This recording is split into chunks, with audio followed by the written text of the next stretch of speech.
자, 정윤회 씨를 만났습니다. 어제에 이어서 계속 소개해드리겠는데요. 2시간 38분 동안 동아일보와 채널A가 만난 정윤회 씨.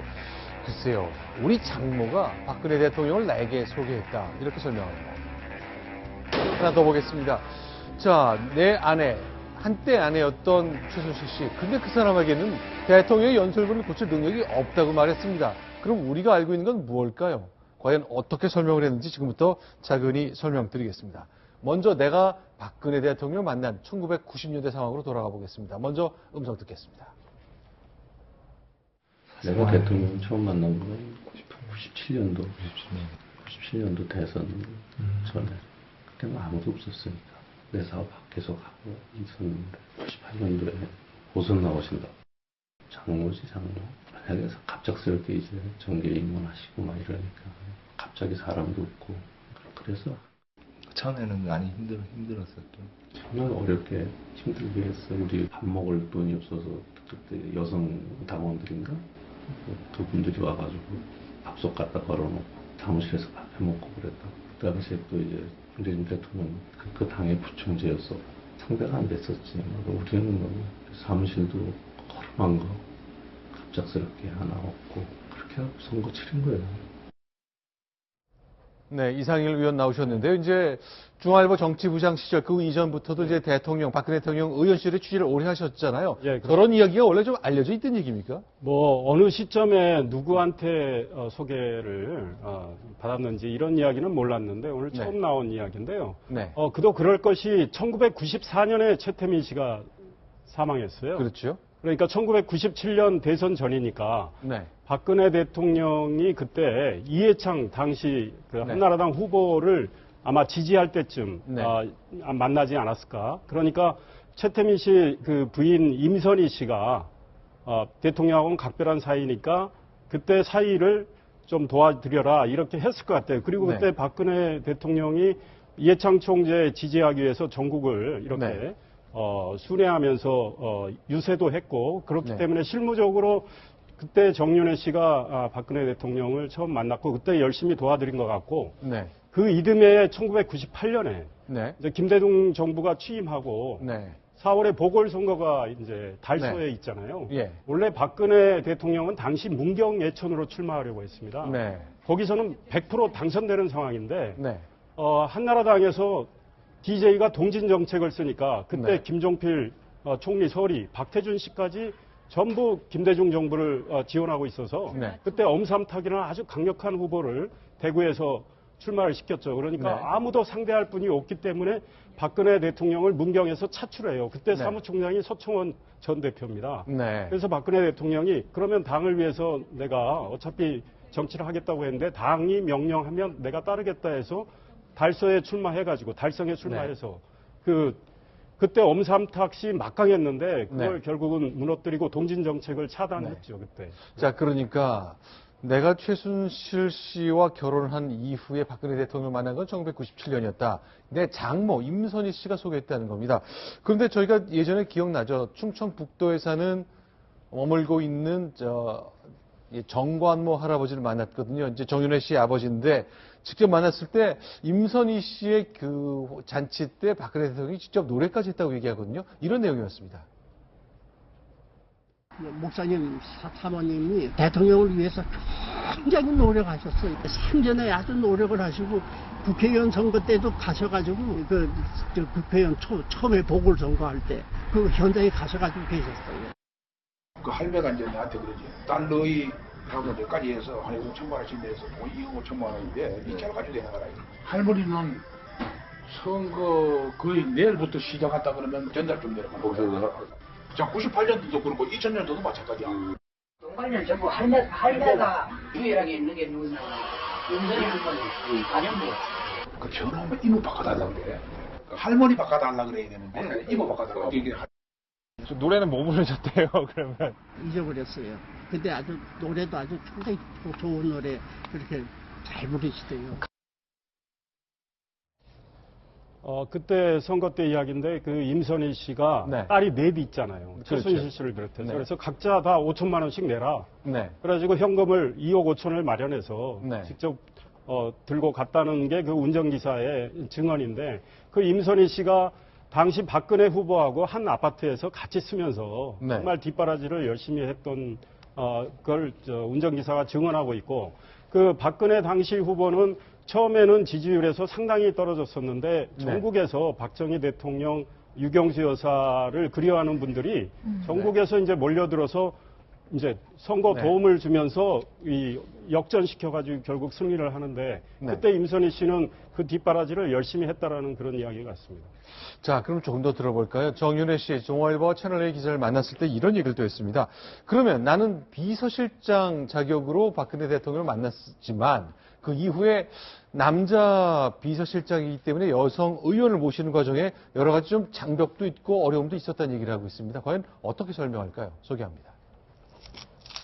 최순실 씨는 과거 제가 어려움을 겪을 때 도와준 인연으로 여성 대통령이라는 게 남자들의 그 참모진들이 가까이 갈 수 있는 한계가 있어요.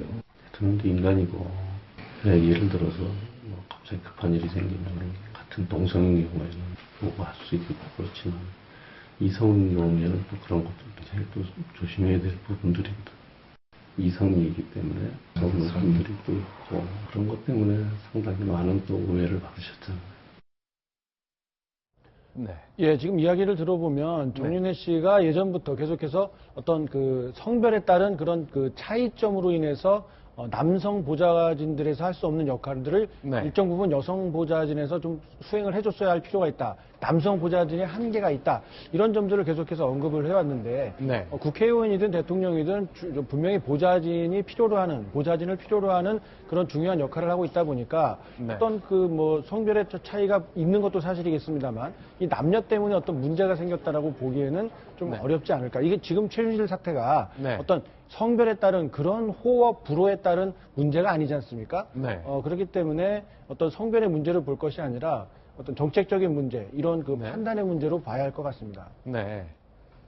저는 저희 정윤혜 씨 보도 보면서 두 가지를 느꼈는데, 네. 첫 번째는 그 박근혜 대통령과 그 가족, 그러니까 네. 최태민 일가라고 하는 가족이, 그러니까 단순히 최태민 목사와 그 임선희 박근혜 대통령과의 관계가 아니라 네. 최태민 씨의 부인까지도 저렇게 꽤 오랫동안 네. 가족적인 형태로 그 대통령 후보 시절부터 도왔다는 생각이 네. 들었고요. 그것은 뭐 정말 가족 이상의 관계였던 것 같아요. 네. 어떤 면에서는 박근혜라는 인간을 하나 대통령으로 만들기 위해서 네. 모든 가족이 다 투입이 되고 엄청난 올인을 했고, 그 과정에서 박근혜 대통령도 도움을 많이 받은 것 같다. 네. 그래서 그 부인, 단순한 최태민과 박근혜 이런 관계가 아니고 가족 전체가 동원이 됐다는 느낌이 들었고, 두 번째는 저는 지난번에도 어디 인터뷰에서 네. 그 정윤혜 씨가 그 남자로서 박근혜 대통령한테 굉장히 좀 네. 뭐 동정 같은, 그러니까 도와주고 싶다는 느낌을, 약한 여자를 도와주고 싶다고 그랬죠. 이런 인터뷰로 해서 좀 솔직히 거슬렸는데, 네. 오늘도 저런 인터뷰에서 이성 운운하는 것은 물론 네. 지금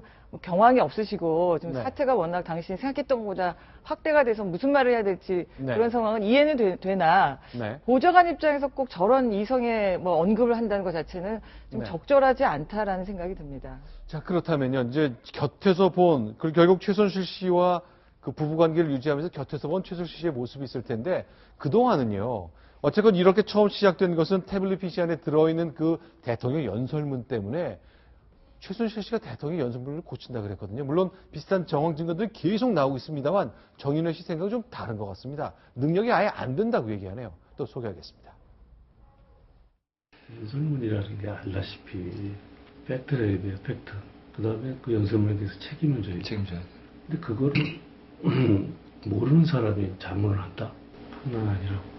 그 연설문이 굉장히 까다로운 거예요. 철저하게 검증이 돼야 되고, 또 그 검증한 부분을 여러 단계에 걸쳐서 재검증을 해야만. 그럼 너무 그렇게 지금 최순실 씨가 이렇게 그 정도 문장 구사 능력이나 그런 언어적인 능력이 있으신 보시기에 전문가가 아니고는 큰 거를 이렇게 고치거나 이럴 수가 없는 거예요. 그렇잖아. 제3자가 아야오여 정도는 할 수 있을지도 모르지. 하지만 맥락을 고친다든가 뭐 이렇게 한다는 건 나는 가능하지 않다고 보거든.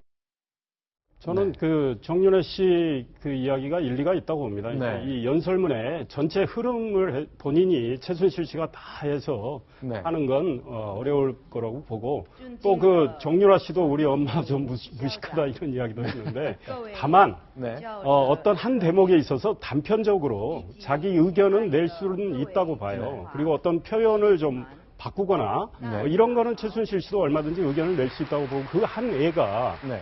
박근혜 대통령이 중국 방문해서 칭화대에서 연설할 때 네. 최순실 씨가 마지막 대목을 중국어로 해라 네. 하면서 불러주잖아요. 네. 한중 청소년들이 인문 문화 교류를 통해서 네. 미래로 나아가길 바란다는 이런 내용, 그게 그대로 반영이 됐잖아요. 그러니까 최순실 씨가 짧은 거는 의견은 낼 수 있다고 봅니다. 그러니까 잠시 후에 그 내용은 직접 그 연설, 그 통화 내용과 연설문의 변화 같은 거 비교해드리면서 직접 여러분께 소개해드리겠습니다. 그런데 그러면 뭐 언어적 능력도 안 되고 전체 맥락을 볼 역량도 안 되고 당연히 그럴 것 같습니다. 뭐 일을 해본 적이 없고 그냥 가정주부로 또 부동산 임대업을 해서 국정 전반을 알 방법이 없을 것 같은데 그러면 별로 고치는 게 없는 것 같은 연설문을 대통령도 왜 이렇게 계속 전달하면서 조언을 들었을지 참 알기 어렵습니다. 별로 고쳐진 게 없는지 여부는 사실 일방적인 주장이기 때문에 네. 그렇게 보지 않을 수도 있습니다. 실제로 네. 차은택 씨가 이런 이야기했죠. 최순실 씨에게 어떤 이야기했더니 그게 정말로 연설문에 반영되었다. 네. 이런 이야기 한 적이 있습니다. 그렇다면 실제로 최순실 씨가 뭐 고칠 능력이 있는지 없는지를 떠나서 정말로 최순실 씨의 이야기가 대통령의 연설문에 반영되었다라고 볼 수 있는 거거든요. 그런데 물론 비선이 이렇게 대통령의 연설문에 관여한 것 자체가 문제이고요. 여기에 더해서 그렇게 그 전체적인 맥락을 볼 능력이 없는 사람이 정말 관여해서 그 내용을 바꿨다고 한다면 그거는 더 큰 문제거든요. 따라서 네. 실제로 최순실 씨가 그런 능력이 있는지 없는지 그리고 또 없는 사람이 그렇게 그 관여해서 정말로 대통령의 매우 중요한 메시지가 국민들에게 나왔다고 한다면 네. 그로 인해서 이제 국정이 농단됐다는 점은 정말 의심의 여지가 없지 않나 생각됩니다. 네. 저는 그 정윤회 씨 저 부분에 대해서는 우리가 이제 그 지난 30년 동안의 세월이라는 거를 좀 봐야 된다. 네. 97년에 정치를 시작했을 때하고 대통령이 되고 나서까지 그런 깊은 시간의 그 변화라는 걸 좀 염두에 둬야 된다고 생각을 하는데 저는 사실 뭐 남의 사생활을 부각시키는 것도 별로 좋지 않고 뭐 추정하는 것도 좀 조심스럽긴 하지만 네. 분명히 저는 박근혜라는 인물을 통해서 심지어 부부까지도 권력 투쟁을 했을 거라는 생각이 들어요. 네. 어차피 박근혜라는 인물의 권력이 정점에 있기 때문에 네. 그 가운데서 그 정윤회 씨가 처음에 이제 개입을 했고 나중에 이제 그 정윤회 씨와 최순실 씨가 어떤 이유로 이혼을 했는지 또 둘 간에 무슨 일이 있었는지가 조금 아직도 불명확하긴 하지만 그런 감정이 좀 섞여 있다는 느낌이 들고 저는 최순실 씨가 그렇게 무능한 사람이라고 생각하지 않습니다. 언론에 보도된 것만 보면 그동안 네. 나라 예산을 어떻게 하면 펀딩을 해가지고 네. 그걸 배분해서 또 기업들에게 어떻게 얘기해서 기획물을 만들어내서 네. 이런 구조와 매뉴얼을 너무 잘 알고 있어요. 그리고 과연 이 사람이 아야어여까지 못하는 사람이냐 저는 그렇게 네. 보지 않고 이건 뭐 최순실 씨의 혐의와 죄를 떠나서 네. 굉장히 능력 있는 사람이다 이렇게 생각이 됩니다. 자, 그럼 조금 더 가보겠습니다. 실제로 2년 좀 지난 시점에 이제 정윤회 씨 문건 유출 사건 그 당시에 보면 박지만 이주 회장, 박근혜 대통령의 동생을 오토바이로 미행하는 얘기가 나오잖아요. 이 관련된 기사가 있었습니다만 이 장면에 대해서 기자가 물었더니 답을 좀 했습니다. 어떻게 설명을 할까요? 소개합니다. 이런 엄청난 불장난을 누가 했는지 또 그 불장난을 춤춘 사람들이 누군지 다 밝혀지리라고 생각합니다. 김기춘 실장이 그렇게 정윤회 실장님의 존재를 굉장히 경계했다고 문건 사건 났을 때도 그런 얘기를 많이 들었거든. 그게 의아했다고. 왜 나는 민간인 상태였었는데 그때는. 네. 박지만 회장이랑 만나서 화해하는 모습을 보여야. 박지만 회장은 내가 개인적으로 만났었어. 그 전에. 그 박하천이 만나기 전에 미행 사건 났을 때 내가 박지만 회장을 만났어. 왜 이런 터무니없는 얘기가 나오냐. 사실이 아닌 건데 박지만 회장이 아니 땐 어떻게 연기나겠냐 이런 식으로 말씀을 하시더라고. 의심을 이미 하고 있어요? 난 전혀 아니다라고 내가 거기서 말씀드리고 내가 그렇게 할 이유도 없고 할 필요도 없고 난 관여하지도 않고 그러고 나서 내가 나와서 지사전을 고발을 한 거야. 자, 이동현 차장 이제 네. 오토바이를 타고 미행했다. 그 내용 좀 정리해 주십시오. 어떤 보도가 있었던 겁니까? 예, 2013년 11월로 거슬러 올라가는데요. 박지만 이지 회장이 차를 타고 출퇴근하는 그 동안에 웬 오토바이가 계속해서 미행을 하고 있었다는 겁니다. 네. 이를 눈치챈 박지만 회장이 네. 한 달여 동안 이런 낌새를 채고 있다가 네. 12월 골목길에 차를 세워두고 운전기사를 보낸 다음에 자신이 차에서 곧바로 내린 거죠. 네. 그러자마자 오토바이가 한 대 들어오니까 그 사람을 붙잡아서 왜 나를 미행하는가라고 추궁을 했더니 이 오토바이를 탄 남성이 정윤회 씨 지시로 당신을 미행했다. 이렇게 말을 해서 A4 용지 여러 장에 걸쳐서 왜 했고 언제부터 했고 어떻게 보고를 했고 네. 아주 미행에 대한 상세한 이야기들을 자술서로 받아놨다라는 게 당시 보도 내용이었습니다. 그런데 그러면 수사 쭉 해왔는데 이게 사실인 건지 아닌지 확인이 됐나요? 안타깝게도 그 대목이 사실 여부가 확인이 되지 않고 있습니다. 박지만 회장도 그 사건 보도 이후로는 그 사건이 있었다 없었다조차도 언급을 하고 있질 않기 때문이죠. 네. 그 사건에 자술서가 있었다라는 내용까지 상세히 보도가 됐습니다만 당사자인 핵심 당사자인 박지만 회장도 그 보도가 맞다 틀리다에 대해서 그 이후로는 입을 닫고 있어서 네. 확인이 되고 있지는 않습니다. 지금 네. 저 사건이 일종의 미스테리예요. 네. 그런데 분명히 오토바이가 뭐 미행을 했던 것 같긴 해요. 그런데 과연 정윤회 씨가 시켰는지에 대해서는 지금 확인된 것도 없고 네. 그 미스테리인데 네. 정윤회 씨 주장에 따르면 자기는 2007년에 이미 떠났다는 거예요. 네. 그리고 2012년 대선 때 전혀 관여를 못했고 네. 그 말이 사실이라면 네. 왜 저런 일이 벌어졌을까? 정윤회 씨가 십상시하고 만나서 중국집에서 밥 먹고 하는 네. 일종의 소설일 수도 있는데 지금 우리 호 의원님 말씀했지만 부부간에도 상당히 권력을 네. 놓고 다툼이 있을 수 있는데 정윤회 씨는 아마 3인방은 자기가 뽑았던 사람들이고 네. 관여는 안 했다 하더라도 관심은 보였을 수 있어요. 그리고 네. 본인이 계속 국정에 어떤 나름대로 실력을 행사할 수 있는 그런 여지가 없을까라고 뭐 고민도 하고 시도도 했을 수 있는데 네. 저걸 최순실 씨가 알았다면 여기서부터는 추측이고 음모론입니다. 일종의. 네. 최순실 씨가 문건을 만들었다면 네. 그리고 미행을 시켰다면 네. 요즘 드러난 거 보면 최순실 씨 못하는 게 없어요. 못하는 게 없는 거죠. 그랬다면 네. 저 일석이조가 되는 겁니다. 왜냐하면 저걸로 인해서 정윤회 씨는 확실히 제거가 됐어요. 그래서 네. 대통령이 이야기하시잖아요. 이미 나를 떠난 지 오래된 사람이라고. 네. 그 다음에 박지만 씨 있죠. 네. 박지만 씨는 최순실 씨 입장에서는 상당히 신경이 쓰이는 분이에요. 네. 근데 그때 대통령이 신년회견하면서 동생 보고 좀 정신 차리라는 식으로 했잖아요. 그러니까 그렇죠. 최순실 씨 입장에서는 일석이조가 된 거예요. 두 사람 다 제거를 해버린 셈인데 네. 이거는 저 개인의 추측입니다. 네. 그런데 가능성은 저는 배제할 수 없다고 봅니다. 자, 어쨌건 정윤회 씨 특별검사 출석하겠다고 얘기했거든요. 진실을 다 밝히겠다고 얘기했습니다. 어제 이어서 오늘도 저희가 채널A와 동아일보가 만난 정윤회 씨 2시간 38분 동안의 인터뷰 일부를 좀 소개해드렸습니다. 하나씩 그림이 잡히고 있습니다만 이것 전체도 역시 그 특검 수사를 통해서 검증이 좀 필요한 대목이기 때문에 그런 걸 좀 감안하고 들어주셨으면 좋겠습니다. 이번엔 세 번째 시간입니다. 이 소식을 통해서는요, 윤 전 추자는 한 청와대 행정관에 대한 얘기를 먼저 다뤄보겠습니다. 먼저 순위 보겠습니다.